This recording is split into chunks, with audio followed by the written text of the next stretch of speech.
koji problemi najviše muče naše ljude? U današnje vreme, pa možda baš nedostatak onih stvari koji posjeduje sam naš Gospod. Prioritet mira, prioritet želje za žrtvu. Znate, uvek pokazujete nekome koliko volite, koliko ste spremni da se žrtvujete za njega.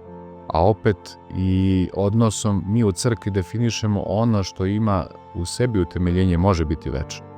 Znate, takav način razmišljanja dozvoljava mir.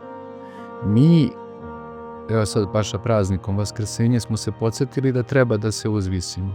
To podsjećanje smo dobili od samog Gospoda koji se unizio. Tako. To je, na primjer, jedan od odgovora na pitanje zašto Hristos plače, zašto je tužan. On je u tom trenutku se unizio. To je Bogu strano.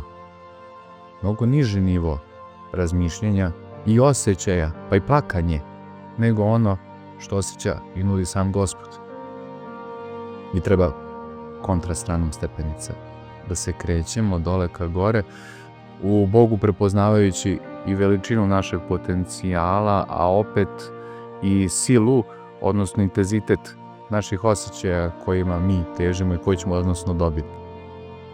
Naš narod je u ovome vremenu u kojem mi živimo upravo takve stvari pogubio i opet prepoznavajući naš narod kroz istoriju, verujem da će se on iščupati sve ovo i da će biti mnogo bolje.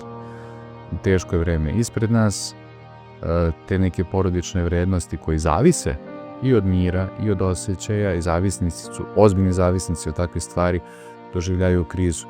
Ja verujem da će generacije koje su ispred nas uspjeti takve stvari da prevaziđu i da budu pobednici vremena.